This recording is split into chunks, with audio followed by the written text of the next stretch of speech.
مسلمان نہیں ہوتا۔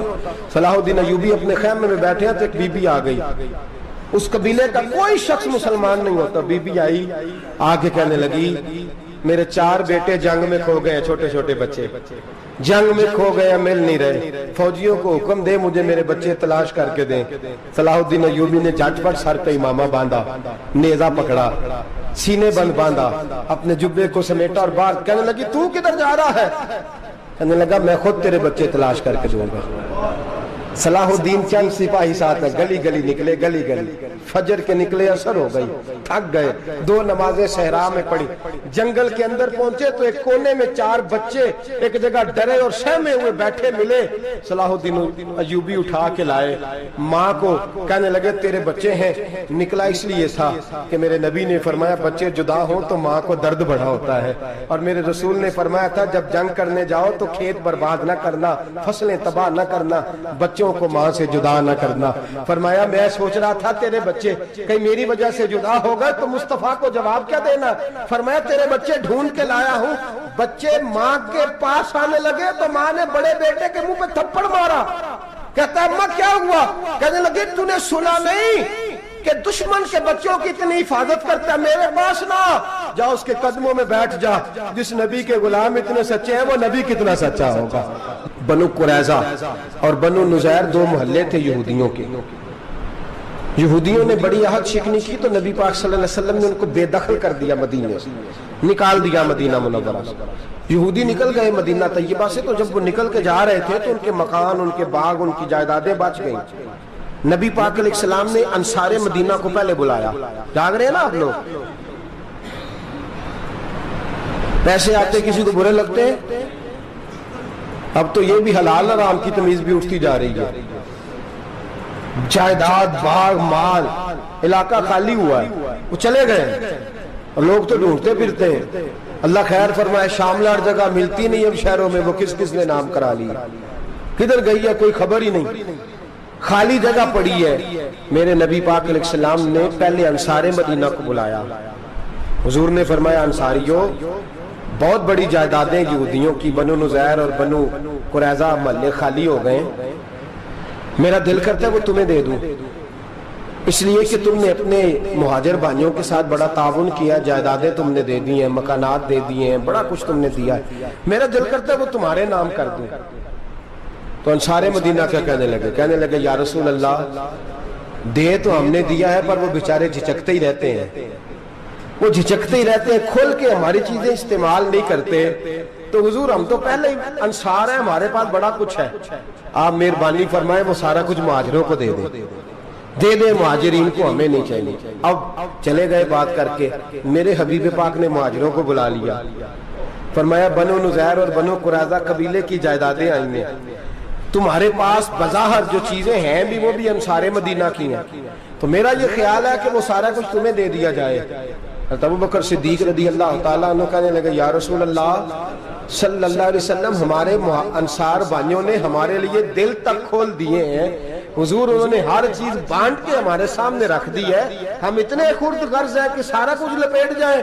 کہ حضور ہمارے پاس جو مکان ہے وہ ہے، ہم کاروبار کر رہے ہیں، تجارتیں کر رہے ہیں، مزدوریاں کر رہے ہیں، ہم انشاءاللہ اور بنا دیں گے، آپ یہ ہماری طرف سے ہمارے انصار بھائیوں کو گفٹ کر دیں، آپ انہیں دے دیں۔ میرے حبیب کی آنکھوں میں آنسو آ گئے، میرے نبی پاک علیہ السلام رو پڑے، یا رسول اللہ آپ کیوں روتے ہیں؟ فرمایا تمہارا یہ بھائی چارہ قائم رہا تو اللہ اسلام کو بڑی قوتیں عطا فرمائے گا، اللہ طاقتیں دے گا اسلام کو، اگر تمہارا یہ رنگ قائم رہا، یہ انداز، میرے غلاموں تمہارے یہ طور طریقے، ایک بھائی کہتا ہے دوسرے کو، دوسرا کہتا ہے تیسرے کو۔ مسلمانوں کی نا ایک تعداد لڑتے لڑتے لڑتے لڑتے دور چلے گئی، تاتاریوں نے قید کر لیا، 4 مسلمان تھے، تبلیغ کرنے گئے، جنگ کرنے گئے، جہاد کرتے کرتے کافروں سے لڑتے لڑتے تاتاری قوم میں چلے گئے، وہاں قید کر لیے گئے تو سزائے موت کا حکم ہوا، 4 بزرگ تھے، سزائے موت کا حکم ہوا تو تاتاری بادشاہ جو تھا وہ بڑا خلاف تھا، بڑا سخت مخالف تھا مسلمانوں کے، اس نے کہا کہ ان کو جب پھانسی دینا نا مسلمانوں کو تو میرے سامنے دینا۔ اب 4 عالم ہیں، 4 صوفی ہیں، سفید داڑیاں، سر پہ امامے، پھانسی کا وقت آیا تو جو پھانسی گھاٹ ہے وہ ایک ہے، چاروں کو کٹھے پھانسی نہیں ہو سکتی، ایک کو کہا کہ ایک ایک کر کے ان کو پھانسی دو. جب پھانسی کا وقت آیا نا تو جو سب سے پیچھے صوفی تھے وہ دوڑ کے آگے آئے, کہنے لگے بادشاہ پہلی باری میری لگا پہلی.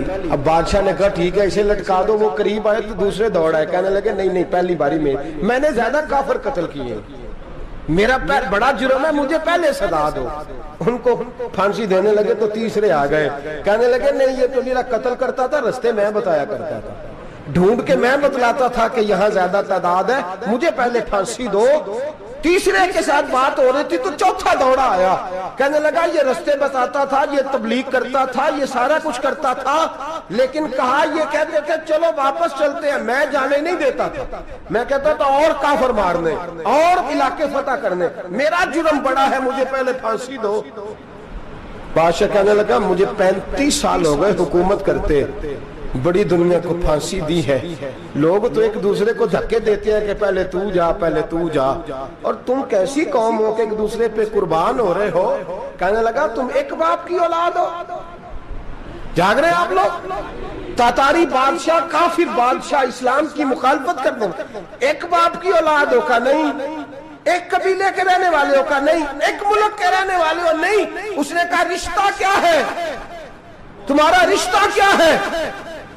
تو بول کے کہنے لگے خدا ایک ہے نبی ایک ہے, خدا ایک ہے اور نبی منفرد ایک ہے, اس قوم کی نقصان بھی ایک ہی سب کا نبی, اللہ بھی قرآن بھی ایک. کیا ہی اچھا تھا ہوتے اگر مسلمان بھی ایک, یوں تو سید بھی ہو مرزا بھی ہو افغان بھی ہو, تم سبھی کچھ ہو بتاؤ کہ مسلمان بھی ہو. فرمایا ہمارا اللہ ایک ہے نبی ایک ہے, تو کہا پھر ایک دوسرے پہ جان کیوں دیتے ہو؟ فرمایا ہمارے نبی نے ہمیں بھائی بھائی بنا دیا ہے, بھائی کا دل نہیں کرتا اس کی آنکھوں کے سامنے بھائی چلا جائے, ہمارا دل نہیں کرتا پہلے مجھے دے پہلے مجھے دے. بادشاہ کہنے لگا تمہارا جذبہ مجھے متاثر کر گیا, جاؤ میں تم چاروں کو آزاد کرتا ہوں, تمہیں آزاد کرتا ہوں. میرے دوستو یہ رنگ تھا, دیکھیں نا, یہ اس دھرتی نے نظام دیکھا ہے نا, اس فلک نے پہلی بار دیکھا, اس زمین نے پہلی بار, اور میرے حضرت صاحب فرمایا کرتے تھے زمین تڑپ کے روئی, اس نے پہلی دفعہ دیکھا. احد کا میدان ہے, 3 صحابہ تپتی ہوئی زمین پہ زخموں سے چور چور پڑے ہیں. حضرت انس بن نضر رضی اللہ تعالیٰ عنہ پانی کا پیالہ لے کے پہنچے, ایک زخمی سے کہا تجھے پانی پلانا ہے, تو کہنے لگا میرے زخم تھوڑے ہیں, وہ جو ساتھ پڑا اس کے زخم گہرے ہیں, پہلے اسے پانی پلا دے, جا اسے دے دے. اس کے پاس پہنچے تو وہ کہنے لگا وہ مجھ سے پہلے گرا تھا, اس کا زخم زیادہ گہرا ہے, اسے پانی پلا. تیسرے کے پاس گئے تو کہنے لگا چوتھا تڑپ زیادہ رہا ہے, اس کی عمر زیادہ ہے, میں تو جوان ہوں برداشت کر لوں, بڑھاپے کی وجہ سے نڈھال ہو گیا, پہلے اسے پانی پلا. چوتھا کہنے لگا 5ویں کے پاس جا, 5واں کہنے لگا 6ٹھے کے پاس جا. حضرت انس بن نضر کہتے میں رو پڑا, میں نے کہا محمد کے غلاموں, رسول نے تمہیں کیسا جذبہ دے دیا ہے, زبانیں پیاس سے باہر ہے لیکن تمہاری اخوت مرتے دم تک قائم ہے. کہتے میں 7ویں کے پاس گیا تو کہنے لگا اگر 6 قربانی دے سکتے ہیں تو مجھے خود غرض نہ سمجھ, میں نے نہیں پانی پینا, جا پہلے کے پاس لے جا. کہتے میں پہلے کے پاس آیا تو روح پرواز کر گئی, دوسرے کے پاس آیا تو روح پرواز کر گئی, میں 7ویں تک آیا تو انتقال کر گئے. کہتے ہیں پانی کا پیالہ میں نے اٹھایا اور میں نے زمین پہ رکھا تو میں نے کہا پانی گوا رہنا, محمد کے غلام مر تو جاتے ہیں پر ایک دوسرے کا خیال بڑا رکھا کرتے ہیں, گوا رہنا یہ مر جایا کرتے لیکن ایک دوسرے کا درد. میرے دوستو لٹا ہوا برما, روتے ہوئے مسلمان, سسکیاں اور آہیں لیتی ہوئی مائیں پوچھتی ہیں اے خاصا اے خاصان رسول, وقت دعا ہے, امت پہ تیری آ کے عجب وقت پڑا ہے. وہ دین جو بڑی شان سے نکلا تھا وطن سے, پردیس میں وہ دین آج غریب الغربا ہے. فریاد ہے اے کشتی امت کے نگہباں, بیڑا یہ تباہی کے قریب آن لگا ہے. اور کیا خوبصورت جملے کہے تھے کہ نبی پاک صلی اللہ علیہ وسلم نے, حضور نے فرمایا تھا میرا مومن ایک جان کی طرح ہوتا ہے, ایک جان کی طرح ہوتا ہے, ایک کو تکلیف ہو جسم کے ایک حصے کو, سارا حصہ پریشان ہوتا ہے. فرمایا یہ ایک مکان کی طرح ہے, ایک اینٹ دوسری اینٹ کو مضبوط کرتی ہے. فرمایا یہ مضبوط لوگ ہیں, یہ مضبوط لوگ. حضرت عمر فاروق کا زمانہ ہے, ایک آدمی نے سیری بھیج دی, ایک گھر میں بطور تحفہ، قحط کا زمانہ تھا، گوشت ملتا نہیں تھا، جانور، ایک آدمی نے سری بھیج دی ایک آدمی کے گھر میں۔ اس نے کیا کیا؟ اس نے اپنی بیوی سے کہا ہماری تو خیر ہے، ساتھ والا پڑوسی زیادہ غریب ہے، ادھر نہ بھیج دے، یہاں گندم امیر شہر کی ہوتی رہی خراب اور بچی کسی فقیر کی فاقوں سے مر گئی، کہا ساتھ والے پڑوسی کے گھر سے میں کئی دنوں سے بھوک کی آوازیں، وہاں بھیج دے۔ اس کے گھر گئی تو اس کی بیوی شوہر کو مشورہ دیتی ہے، کہتی ہے میرے بچے تو دلیر ہیں، ساتھ والے کے چھوٹے ہیں، وہ گزارا نہیں، ادھر نہ بھیج دیں۔ ادھر گئی، ایک روایت ہے 7 گھر، ایک روایت ہے 21 گھر، 21 گھروں میں گھومتی ہوئی وہ سری پھر پہلے کے گھر میں آ گئی، اور پہلا صحابی کہنے لگا صرف تو نے ہی محمد کا کلمہ نہیں پڑھا، باقی 20 نے بھی پڑھا ہوا ہے، صرف تو نے ہی رسول اللہ سے یہ درس نہیں لیا، باقیوں نے بھی لیا ہے، اور صرف تیرے اندر ہی جذبہ اظہار نہیں، تو ہی صرف مسلمانوں سے پیار نہیں کرتی، سارے ہی پیار کرتے ہیں۔ وہ سری پھر آ گئی ہے، اب کیا کرنا ہے؟ اب کیا کرنا ہے؟ تو امام نبوی نے لکھا ہے، وہ کہنے لگی کرنا کیا ہے؟ پکاؤں گی میں اور کھائیں گے 21 گھر، پھر بھی اکیلے نہیں کھائیں گے، پکاؤں گی میں اور کھائیں گے 21 گھروں کے مطابق شوربہ پکا، اور پھر برتن میں ڈال کے وہ بی بی ایک کے گھر کا دروازہ کھٹکھٹاتی ہے، کہتی ہے مصطفیٰ کے غلاموں نکلو باہر اور کھاؤ، اس لیے کہ جس نبی نے مجھے پیار کا حکم دیا اسی نے تمہیں بھی پیار کرنا سکھایا ہے، یہ رنگ چشم فلک نے سکھایا ہے۔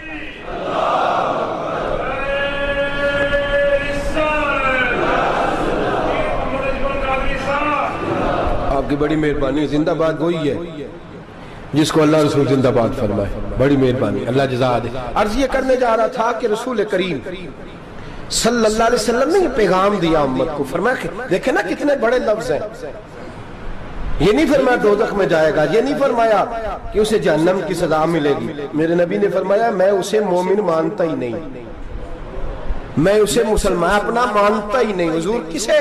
فرمایا جو پیٹ بھر کے کھاتا ہے اور اس کا ہمسایہ بھوکا سو جاتا ہے، میں مومن ہی نہیں مانتا۔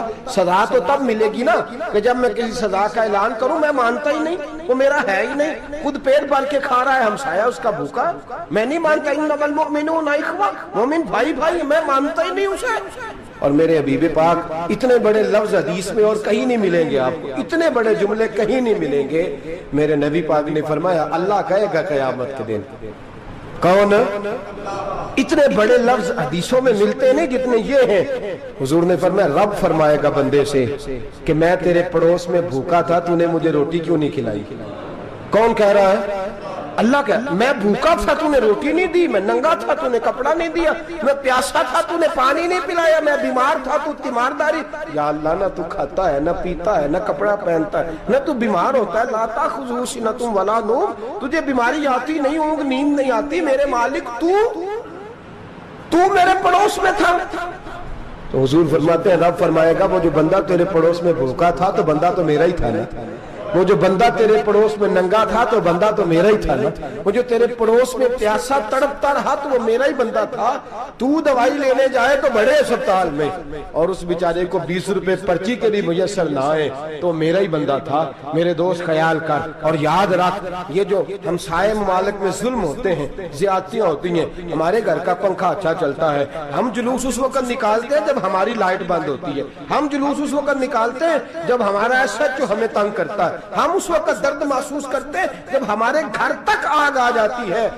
یہ جو باہر آگ جل رہی ہے یہ تیرے گھر بھی آ سکتی ہے، یہ جو باہر فساد ہو رہا ہے یہ تیرے دروازے تک آ سکتا ہے۔ میرے رسول پاک نے ایک جان، مسلمان کو ایک جان قرار دیا۔ مجھے بتائیے انگلی کو کٹ لگ جائے، مسلمان ایک جان ہے نا، انگلی کو لگ جائے کٹ، دماغ کہتا ہے میں نے نہیں سوچنا اس کے بارے میں نے اس کے درد کو محسوس ہی نہیں کرنا، انگلی کی درد ہے، انگلی جانے اس کا کام جانے، ایسے ہی ہوتا ہے نا۔ بولے پیروں سے کہتے ہیں، انگلی کہتی ہے چل ڈاکٹر کے پاس، پیر کہتے ہیں نہیں میں نے نہیں جانا، انگلی کا کام ہے انگلی جائے، ایسے ہی ہے نا۔ دل سے کہتے ہیں تو تڑپ تھوڑا سا، انگلی کو درد ہے، کہتے میں کو تڑپوں، انگلی کا ماما، انگلی جانے اس کا کام جانے۔ ٹیلی فون کرنا ہے ڈاکٹر صاحب کا پتہ کرنا ہے تو کان کہتے ہیں میں نے نہیں بات سننی ڈاکٹر صاحب کی، زبان کہتے ہیں میں نے نہیں بولنا، انگلی جانے، ایسا ہوتا ہے۔ پیر احتجاج کرتے کہ میں نے ڈاکٹر کے پاس، میں کچھ چکر کھاتا پھروں ڈاکٹر کی دکان کی، انگلی کو درد ہے انگلی جانے، ایسا ہوتا ہے۔ بھئی میرے رسول پاک نے فرمایا مسلمان ایک جان ہے، تو درد برما کے مسلمانوں کو ہو رہا ہے تو پاکستانی کہہ رہے ہیں کوئی بات نہیں، وہ جانے ان کا کام جانے، ایک جان ہے نا، درد ہونا چاہیے، تکلیف ہونا چاہیے۔ پھٹے پہ باتیں ہوتی ہیں اس موضوع پہ، اسمبلی پہ گفتگو ہوئی ہے اس موضوع پہ، آپ کی صوبائی اسمبلیاں اس موضوع پہ بولی ہیں، آپ کے کونسل اس موضوع پہ بولے، ہم تو اپنی اپنی سیاستیں، اپنے اپنے تماشے، اپنے اپنے چکروں میں لگے ہوئے۔ وہ دریا کے اندر سسکتے مسلمان، بنگالی کہتے ہیں ہمارے نہیں، برمی کہتے ہیں ہمارے نہیں، پاکستانی کہتے ہیں ہمارے نہیں، ترکی کہتے ہیں ہم کس کے ہیں؟ وہ کس کے ہیں؟ وہ اللہ کے بندے ہیں، محمد عربی کے غلام ہیں صلی اللہ علیہ وسلم۔ لیکن میرے دوستو کیا ہمیں کیا غرض ہے، وہ جانے ان کا کام جانے۔ یہ جب تیرے پیروں تک آگ آئے گی پھر تجھے پتا چلے گا یہ بڑی سخت آگ ہے۔ آج جس کافر نے برما پر عرصہ دراز تنگ کیا ہے، مسلمان تھوڑے تھوڑے مفاد لینے کی خاطر نا، بنو عباس اور بنو امیہ کی جنگ چل رہی تھی، بنو عباس جو تھے وہ غالب آ گئے، بنو امیہ جو تھے ان کی حکومت ختم ہو گئی، تو عیسائیوں نے بنو امیہ سے کہا کہ ہم تمہارے ساتھ تعاون کرتے ہیں، ہم تمہارے ساتھ تعاون کرتے ہیں اور بنو عباس پہ غلبہ پا کے تمہیں حکومت دلاتے ہیں۔ بنو امیہ بڑی جدوجہد کر رہے تھے بادشاہی کے لیے، لیکن انہوں نے کہا کہ ہم لڑ رہے ہیں، کوشش کر رہے ہیں، لیکن ہمیں کسی کافر کی مدد کی ضرورت نہیں، ہم جتنا مرضی لڑیں لیکن کافروں کے ہاتھوں بنو عباس کو مروانے کو ہم تیار نہیں ہیں۔ میں خبردار، تمہارا آپس کا معاملہ ہے، ہم خود نمٹ لیں گے، تمہیں اجازت نہیں دیتے تم اندر کودو اور کود کر کے تم فسادات پیدا کرو اور مسلمانوں کے اندر تقسیم کرو۔ میرے دوستو مسلمان کو سوچنا چاہیے، سوچ بڑی رکھنی چاہیے، گھر کی جنگ سے نکل آ، اب بہو ساس کے جھگڑے سے باہر آ جا، اب محلے کی سیاست چھوڑ کے باہر کا سوچ، اب اسلام کو تیری حاجت ہے۔ اب پوری دنیا جب مسلمان کو دیکھے نا، فیس بک یوز ہوتی ہے، اس پہ نوجوان جب اسلام کی بات کرنے لگے گا، اس پر جب بڑا اسلام کی بات کرنے لگے گا، پوری دنیا میں پیغام جائے گا کہ مسلمان اب جاگنے لگا ہے، مسلم خوابیدہ بیدار ہونے لگا ہے، اب اس کی آنکھیں کھلنے لگی ہیں، اب یہ اپنے مذہب کی بات کرتا ہے، اب یہ اپنے ملک سے، صوبے سے، برادری سے نکل کر بولتا ہے، اب یہ کہتا ہے کہ بازو تیرا توحید کی قوت سے قوی ہے، اسلام تیرا دیس ہے، تو مصطفی ہے، اب یہ بڑی سوچ رکھتا ہے، اب یہ عالمی بات کرتا ہے۔ میرے دوستو ہمارا تو حال یہ ہے، امام اعظم ابو حنیفہ کا فتویٰ ہے، آپ فرماتے ہیں جو مولوی عالمی حالات سے باخبر نہ ہو وہ جمعے کی تقریر نہ کرے، وہ مسلمانوں کی رہنمائی نہیں کر سکتا، عالمی حالات سے جو خبردار نہ ہو۔ تو جس کو چھٹی ہو جائے تو نے ختم نہیں پڑھا، دوڑ جا مسجد سے، تو ختم نہیں پڑھتا ہمارے، تجھے پتہ ہی نہیں تو کہاں رہتا ہے، بھاگ جا، وہ عالمی حالات پہ بات کرے گا، کیونکہ بیچارے کو تو پتہ ہے میری سویرے چھٹی ہو جانی، سیاست کا لفظ چھیڑا نہیں تو میں گیا نہیں۔ یاد رکھے وہ جو بیداری ہے، وہ جو اعلیٰ ظرفی ہے، وہ جو بڑی سوچ ہے، وہ جو ملت کی سوچ ہے، وہ جو قومیت کی سوچ ہے، وہ جو آگے بڑھنے کا زاویہ ہے، وہ تو اندر، اقبال کہتے ہیں گلا تو گھونٹ دیا اہل مدرسہ نے تیرا، گلا تو گھونٹ دیا اہل مدرسہ نے تیرا، تجھے تو مدرسے والوں نے پلیٹ پکڑا دیا ہے کہ جا سویرے لنگر کٹھا کر کے لا اور دوپہر کو روٹیاں مانگ کے لا اور دیکھ آج مرا کون ہے، ختم کس کا پڑھنا ہے، تو گلا تو گھونٹ دیا اہل مدرسہ نے تیرا، اب کہاں سے آئے گی صدا لا الہ الا اللہ، تو گھونٹ دیا تیرا گلا، تو کیسے بڑی بات کرے گا؟ بڑی بات کے لیے بڑی سوچ چاہیے، بڑی تگودو چاہیے، بڑی کوشش چاہیے، بڑا حوصلہ چاہیے۔ مسلمان چھوٹی چھوٹی لڑائی میں، چھوٹی چھوٹی جنگ میں، ایک دکاندار دوسرے دکاندار سے لڑ رہا ہے، گلی والا دوسری گلی والی سے لڑ رہا ہے، محلے والا محلوں پہ اعتراض، ایک شہر میں رہنے والے میں نے دوسرے محلے پہ اعتراض کرتے دیکھے، یقین کریں ایک شہر میں رہنے والے، علاقے میں بسنے والے کہتے ہیں بھائی توبہ ہے اس محلے تو اللہ ہی بچائے، لا حول ولا قوت۔ وہ جو تقسیم در تقسیم کی سوچ ہے، اس نے چھوٹے چھوٹے ٹکڑوں میں مسلمانوں کو بانٹ دیا ہے، چھوٹی چھوٹی تقسیم ہے، چھوٹا چھوٹا ہمارا مزاج ہے، چھوٹی سوچ ہے، بڑی سوچ کی بات سنیے۔ صلاح الدین ایوبی، جاگ رہے ہیں نا آپ لوگ؟ تو آخنا حضرت صاحب ایڈی وڈی گل چھیڑ چھڑی ہے، یہ مطلب ہی کون نہیں، کنے برما جانا ہے تو کنے مدد کرنی ہے، میں تو بھائی فریضہ سر انجام دے رہا ہوں۔ میرے نبی نے فرمایا برائی کو یا ہاتھ سے بدل، ہاتھ سے نہیں بدل سکتا تو زبان سے تو بولنا، تو میں معذور ہوں، کمزور آدمی ہوں، ہاتھ سے بدلنے کی طاقت نہیں رکھتا، تو دوسرے درجے پہ تو مجھے عمل کرنے دو نا۔ اثر کرے نہ کرے سن تو لے میری فریاد، نہیں ہے داد کا طالب یہ بندہ آزاد، رونے تو دو، تڑپنے تو دو، آہیں تو بہانے دو، سسکیاں تو لینے دو، مار کھائیے تو تڑپنے تو دو۔ وہ قرآن پاک برما میں پابندی لگی ہے تو میں یہاں سوچنے لگا ہوں کہ وہاں تو پابندی لگی ہے، یہاں پہلے لوگ کوئی نہیں پڑھتی۔ معاذ اللہ تعالیٰ حالات دن پہ دن مسلمانوں کے لیے ایک ایک کر کے، افغانستان میں جو آگ لگی تھی پھر وہ عراق میں بھی لگی، پھر وہ لیبیا میں بھی لگی، پھر وہ مصر میں بھی لگی، پھر وہ یمن میں بھی لگی، سعودی عرب میں دھماکے ہوئے، میرا دل تڑپا ہے، مجھے پریشانی ہوئی، میں بچے 5 تھے، میں بڑا ڈسٹرب ہوا، میں نے کہا یار یہ ہمارا سب کا اجماعی عقیدت کا مرکز ہے، ہم کم از کم 1000 اختلاف کے باوجود کہا کرتے تھے کہ عرب میں امن ہے یار، وہاں سکون ہے، وہاں دکانیں کھلی چھوڑ کے لوگ چلے جاتے ہیں، وہاں بھی فساد ہونے لگا، وہاں بھی آگ بڑھ گئی ہے، لیکن ہم صرف چھوٹی چھوٹی کر کے جب آگ بجھانے کی کوشش کریں گے اس وقت آگ نہیں بجھے گی، جب ہر آدمی اپنے پیالے میں پانی لے کے آئے گا، ہر شخص اپنے گھر کی نل چلائے گا، ہر شخص نلکا چلائے گا اور پانی نکال کے یہ آگ بجھائے گا، تب یہ آگ بجھے گی۔ ہر آدمی کو کردار سوچ بڑی کریں، نظریہ بڑا کریں، ملت کی بات کریں، مسلمان ہو کے سوچیں، مسلمان ہو کے سوچیں، خدا را نکلے یہ گھر کے جھگڑوں سے، تھوڑی دیر کے لیے اپنے آپ کو بڑا کریں، بڑی سوچ آپ بنائیں، جب دوستیاں لگائیں، یرانے لگائیں، پھر چھوٹے موٹے حساب سے بچیں۔ بابا بلے شاہ صاحب فرماتے کورے ورک کتاب نہیں ہوندے، کورے ورک کتاب نہیں ہوندے، پتھر دل گلاب نہیں ہوندے، او بلیا یاری سوچ کے لائیں، یارا نال حساب نہیں ہوندے۔ پھر ذرا نکلے اس حساب کتاب سے باہر، بلیا یاری سوچ کے لائیں، یارا نال حساب نہیں ہوندے۔ پھر ذرا بڑا ذہن کریں، چھوڑے اپنے حساب، یبصرون علی انفسہم ولنبلونکم بشیء من الخوف والجوع ونقص من الاموال والانفس والثمرات۔ پھر حساب کتاب سے نکلے، پھر امام علی مقام کی طرح یہ سوچ بنائے کہ حسین کے بچے چلے جائیں تو کوئی حرج نہیں، امت پر آنچ نہیں آنی چاہیے۔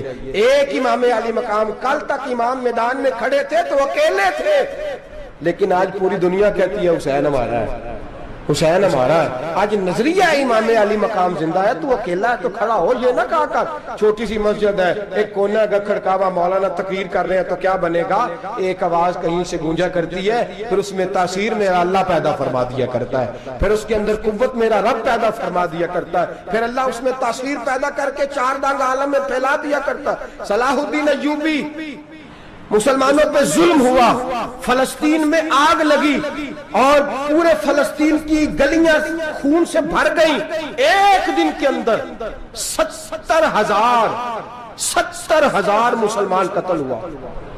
گھوڑوں سے سڑکوں پہ چلا نہیں جاتا تھا، گھوڑے پھسلتے تھے، اتنا خون تھا، اور کچی سڑکیں تھی، اتنا خون تھا، پہلے کچی زمین نے خون پیا، پھر خون اس سے باہر آیا، پھر بھی اتنا سخت 70,000 آدمی قتل ہوا۔ صلاح الدین ایوبی کون تھے؟ میرے غوث اعظم جیلانی کے مدرسے کے طالب علم تھے۔ جامعہ نظامیہ مدرسہ، یہ مدرسے ہیں جنہوں نے دین کے مجاہد پیدا کیے، مدارس ہیں جنہوں نے دین کے مجاہد پیدا کر کے پوری دنیا کے اندر پھیلائے ہیں۔ مدارس کے اندر دہشت گردی آئی، میں اختلاف نہیں کرتا، لیکن ابھی بھی مدرسے ہیں جن مدرسوں سے رسول اللہ کے دین کا سچا درس دیا جاتا ہے، امن، پیار اور محبت کی فضا کو عام کیا جاتا ہے وہ مدارس، اور انشاءاللہ قیامت کی صبح تک وہ مدرسے قائم رہیں گے۔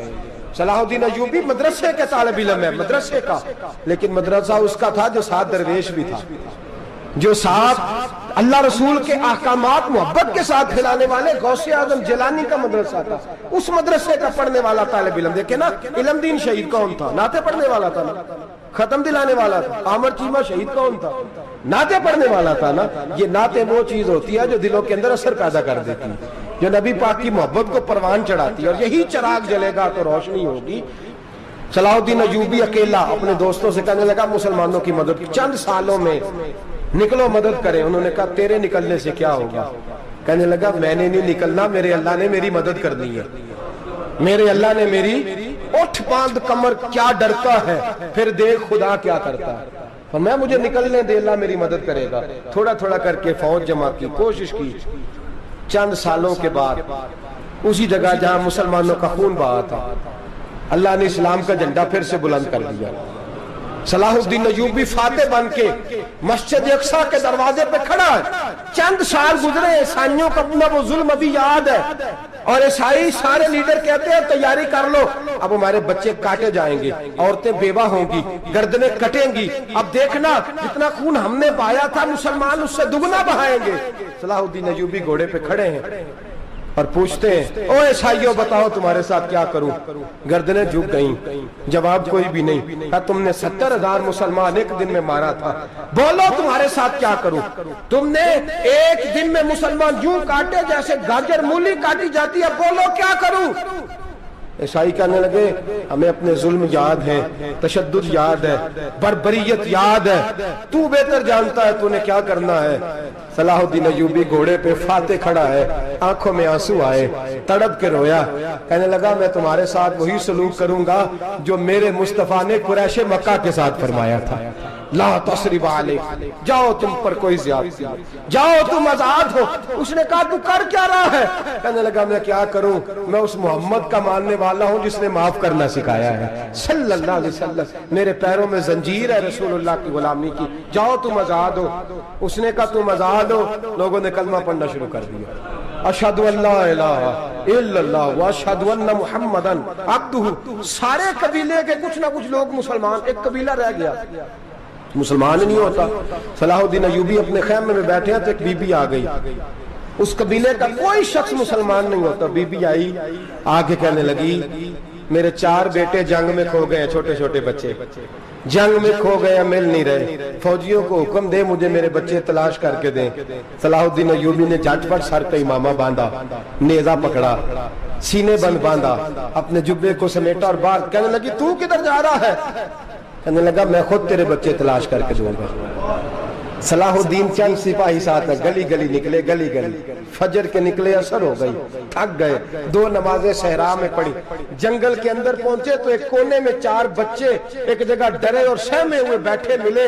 صلاح الدین ایوبی اٹھا کے لائے، ماں کو کہنے لگے تیرے بچے ہیں. نکلا اس لیے تھا کہ میرے نبی نے فرمایا بچے جدا ہوں تو ماں کو درد بڑا ہوتا ہے، اور میرے رسول نے فرمایا تھا جب جنگ کرنے جاؤ تو کھیت برباد نہ کرنا، فصلیں تباہ نہ کرنا، بچوں کو ماں سے جدا نہ کرنا. فرمایا میں سوچ رہا تھا تیرے بچے کہیں میری وجہ سے جدا ہو گئے تو مصطفیٰ کو جواب کیا دینا. فرمایا تیرے بچے ڈھونڈ کے لایا ہوں. بچے ماں کے پاس آنے لگے تو ماں نے بڑے بیٹے کے منہ پہ تھپڑ مارا. کہتا اماں کیا ہوا؟ کہنے لگے تو نے سنا نہیں کہ دشمن کے بچوں کی اتنی حفاظت کرتا ہے، میرے پاس نہ جا، اس کے قدموں میں بیٹھ جا. جس نبی کے غلام اتنے سچے ہیں وہ نبی کتنا سچا ہوگا، جس نبی کے نوکر اتنے کھڑے ہیں وہ نبی کتنا کھڑا ہوگا. جا کے کلمہ پڑھ لے. میرے دوست یہ اسلام ہے جس نے غیروں کا درد بھی اپنے سینے میں رکھا. اقبال کہتا ہے سارے زمانے کا درد ہمارے ہی سینے میں ہے. برما کا مسلمان ہو یا عراق، لیبیا، افغانستان، کشمیر کا مسلمان ہو، میرے دوست وہ غیر نہیں ہے، وہ تیرا اپنا ہے. اس کا رنگ نہ دیکھ، اس کی بولی نہ دیکھ، اس کا قبیلہ اور علاقہ نہ دیکھ. دیکھ کہ وہ تیرے رسول کا کلمہ پڑھتا ہے، وہ دیکھ کہ وہ کعبے کی طرف منہ کر کے نماز پڑھتا ہے. دیکھ کہ تیرا اور اس کا نصاب زندگی قرآن ایک ہے. میرے دوست کچھ نہیں کر سکتا تو دعا تو کر دیا کر، کچھ نہیں کر سکتا تو التجا تو کر دیا کر. اللہ کے حضور یہ تو کہا کر کہ اللہ مسلمان جہاں بھی ہیں تو ان کی مدد فرما، اللہ مسلمان جہاں بھی ہیں تو ان کی غیبی امداد فرما. یہ دعا تو میرے دوست ضرور کیا کرو. سوچ بڑی کریں، جب بھی آپ بولیں، جب بھی آپ لکھیں، جب بھی کسی سے بات کریں تو بحیثیت مسلمان کے بات کریں، بحیثیت ایک نبی پاک کے غلام کے بات کریں. اپنی زندگی اس انداز میں ترتیب دیں کہ پہلے آپ مسلمان ہیں، اس کے بعد آپ کچھ اور ہیں. پہلے اسلام کی بات کریں، بڑی بات کریں، بڑے حوصلے کی بات کریں، پھر اسلام کو قوت ملے گی، پھر بیداری امت کو نصیب ہوگی. اللہ کریم برما کے مسلمانوں کو اپنی رحمت کی ٹھنڈی چھاؤں نصیب فرمائے، ہمیشہ مدحت خیر الانام میں گزرے. دعا ہے یہ عمر درود و سلام میں گزرے. آخر دعوانا ان الحمدللہ.